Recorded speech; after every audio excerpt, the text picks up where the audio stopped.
एक बात याद रखिए, जो प्यूटिन साहब ने जो तकरीर की अपनी, उससे सब दुनिया को अंदाजा हो गया है कि it's not just about Ukraine.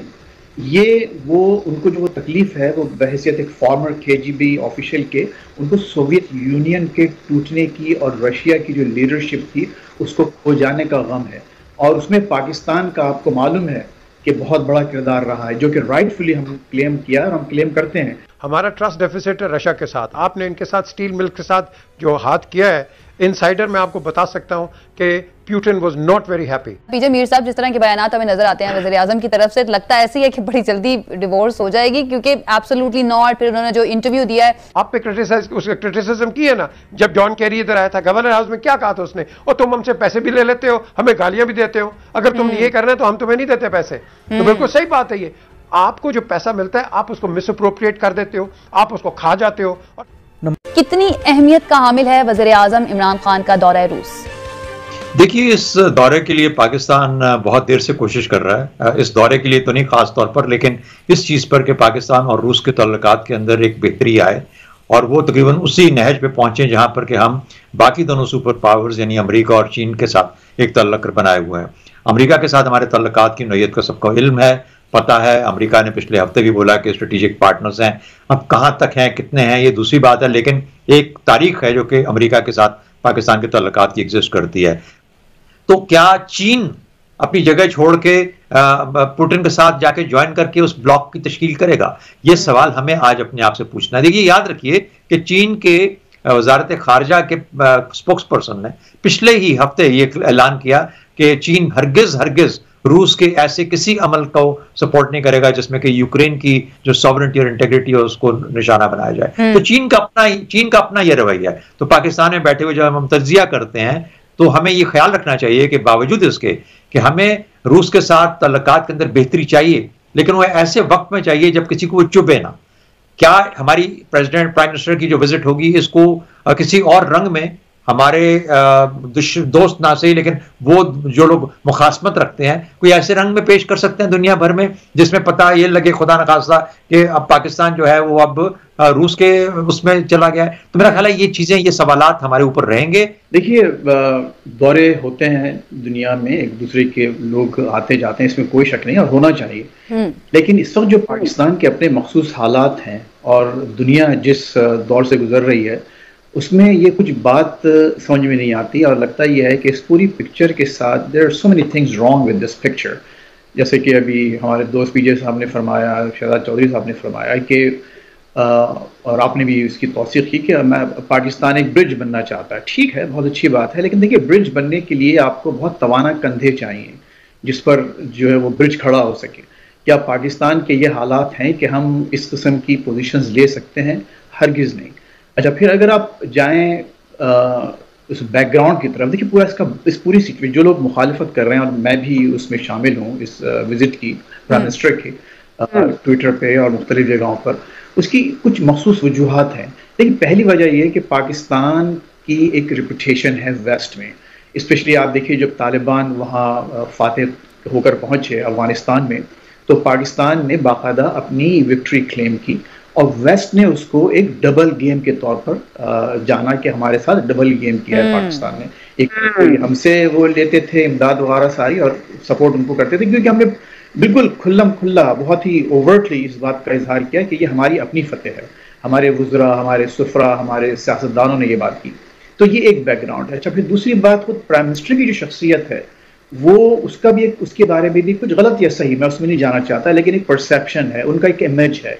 हालांकि वो एक जब सियासत में आए थे तो एक वेस्टर्नाइज्ड एक शख्स के तौर पर पहचाने जाते थे, लेकिन ओवर द इयर्स उन्होंने अपना ये जामा तब्दील किया है और अब उनको एक एंटी वेस्ट पर्सनैलिटी के तौर पर देखा जाता है। और उसकी वजह उनके अपने बयानात हैं, उनके अपने एक्शंस हैं, उनके अपने दौरे हैं जो उन्होंने मुख्तलिफ औकात में मुख्तलिफ मुल्कों पर किए हैं और जो कहीं हैं वहाँ बातें जाके। अच्छा, फिर पाकिस्तान ने जो इसमें जो इंडिया के हवाले से, चाइना के हवाले से जो भी बातें हो रही हैं, तो वेस्ट में आपका एक इमेज है।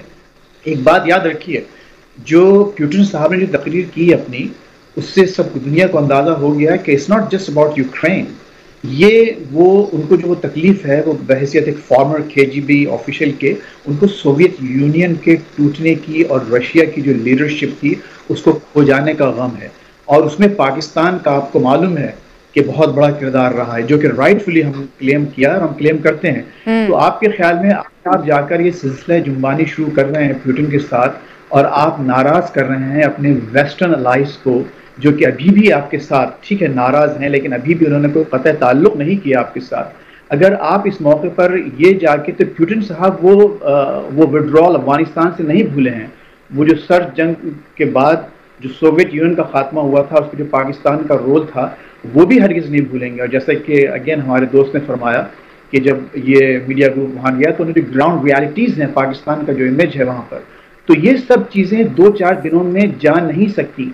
तो ऐसे मौके पर हमारे जो पॉलिसी मेकर्स हैं उनका इतना एक सेंसिटिव इशू पर इतना एक डिसाइसिव एक्शन लेना और इसकी ऑप्टिक्स दुनिया के सामने इस तरह से पेश करना मेरी समझ से बालातर है। जी मीर साहब, आप फैज रहमान और शहजाद चौधरी साहब की बात भी सुन रहे थे। फैज रहमान ने एक बात की कि जिस वक्त अमेरिका निकल के गया अफगानिस्तान से और जिस तरह से यहाँ से नारे लगाए गए कि ये सिर्फ अफगानिस्तान की नहीं बल्कि पाकिस्तान की भी जीत है, तो एक तरह से अमेरिका में इसको डबल गेम के तौर पर लिया गया।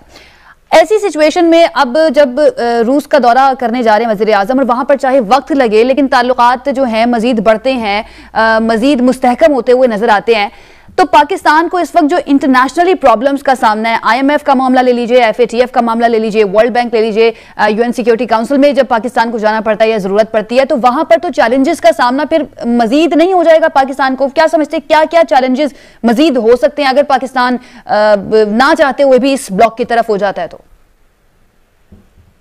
देखिए, जब हम कहते हैं ना कि जीत है, कोई जीत नहीं है, किसी की जीत नहीं है, बल्कि ये मैं कहूँगा ये एक नेशनल और इंटरनेशनल डिफीट है, particularly Afghanistan point of view के साथ, क्योंकि हमने अवाम को देखना है, उनकी जुंटा को नहीं देखना है। ये इलेक्टेड लोग नहीं है इस वक्त जो बैठे हुए हैं, और यही अमेरिका शोर कर रहा है। हमारा अपना प्रॉब्लम क्या है? हमारा जो प्रॉब्लम है वो है ट्रस्ट डेफिसिट का। हमारा ट्रस्ट डेफिसिट है रशिया के साथ। आपने इनके साथ स्टील मिल के साथ जो हाथ किया है, इनसाइडर मैं आपको बता सकता हूं कि Putin was not very happy.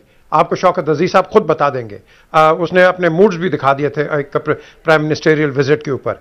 आपके जो डिप्लोमेटिक रिलेशंस है, America doesn't trust you, we don't trust America. आपके ट्रस्ट डेफिसिट है बिटवीन पाकिस्तान एंड इंडिया, आपका ट्रस्ट डेफिसिट है बिटवीन पाकिस्तान एंड अफगानिस्तान, आपका ट्रस्ट डेफिसिट है बिटवीन ईरान एंड पाकिस्तान। आप एक ऐसे ककून में फंसे हुए हैं जहां आपने अपनी इंटरनल जो आपकी जो पॉलिसीज हैं इसको स्टेबलाइज करो।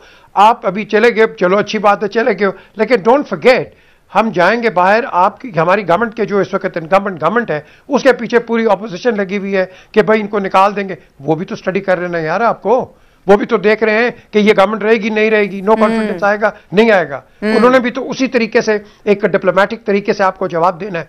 कोई कंसोलिडेटेड जवाब नहीं आएगा, कोई सॉलिड जवाब नहीं आएगा, because they also gauge the situation which is already prevalent in Pakistan. तो इस चीज को मैं समझता हूं अगर हम इसको थोड़ा सा स्टेबलाइज या कर लेते और फिर आप जहां मर्जी चले जाओ, मैं समझता हूं then you get a much more solid response and perhaps even more MOUs। लेकिन इस वक्त मैं समझता हूं बड़ी एक आप कह लो एक फ्रेजाइल सिचुएशन है ऑल अराउंड, क्योंकि आपने, मैं बार बार कहता हूं कि ये जो हमारे कई पॉलिटिकल पंडित्स बैठे हैं, you can not break away with the United States of America. Although हमारी इनसे इस मैरिज के अंदर सेपरेशन भी हुई है लेकिन डिवोर्स नहीं हुई, हमारी डिवोर्स नहीं हो सकती इनके साथ। लेकिन जिस तरह के बयानात हमें नजर आते हैं पीजे मीर साहब, जिस तरह के बयानात हमें नजर आते हैं वज़ीर आज़म की तरफ से, लगता है ऐसी है कि बड़ी जल्दी डिवोर्स हो जाएगी, क्योंकि एब्सोल्युटली नॉट। फिर उन्होंने जो इंटरव्यू दिया है रशियन टीवी को, उसमें उन्होंने ये वाज़ेह किया है कि जिस वक्त अमेरिका को हमारी जरूरत होती है वो हमें साथ मिला लेते हैं, जब जरूरत नहीं होती, हम मुश्किल में होते हैं तो हमें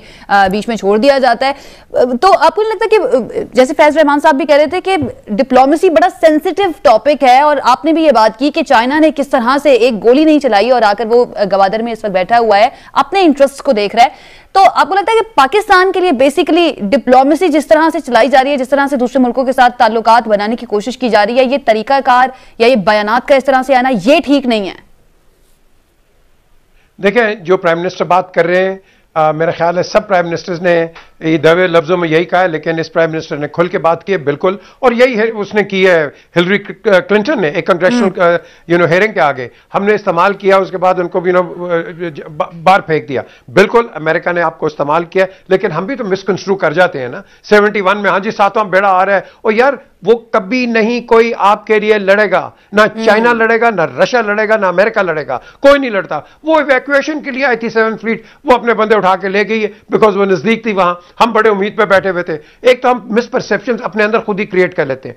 यहां आपने एक जो परसेप्शन क्रिएट करना है वो एक पॉजिटिविटी का करना है, और ये नहीं कि आप उसको क्रिटिसाइज करते जाएं। आप पे क्रिटिसिज्म की है ना, जब जॉन कैरी इधर आया था गवर्नर हाउस में, क्या कहा था उसने, और तुम हमसे पैसे भी ले लेते हो, हमें गालियां भी देते हो, अगर तुम ये कर रहे हो तो हम तुम्हें नहीं देते पैसे। तो बिल्कुल सही बात है, ये आपको जो पैसा मिलता है आप उसको मिसअप्रोप्रिएट कर देते हो, आप उसको खा जाते हो, और फिर कहते हो कि अमेरिका हमारे लिए करता नहीं है। अमेरिका करता है, we don't disperse it properly. यही आपकी प्रॉब्लम डिफेट के साथ रही है, जो डिपार्टमेंट फॉर इंटरनेशनल कंस्ट्रक्शन है, डेवलपमेंट है, वो आपको खुला पैसा दे रहा था, मिलियंस दे रहा था, यहां पता नहीं लग रहा था पैसा कहां गया। अब क्या है, डिस्पर्शन सारी जो डिस्बर्समेंट है वो डिफेट खुद कर रहा है। अच्छा, यूएसएड वो आपको यहां पैसे दे रहा था, आपने उड़ाना शुरू कर दिया, अब क्या हो रहा है, वो खुद डिस्बर्समेंट करे। हमने अपनी करप्शन को तो पहले ठीक करना है ना यार। और आप कहते हैं कि जी हमें देते नहीं है, बिल्कुल सही कहते हैं, हमें क्यों नहीं देते।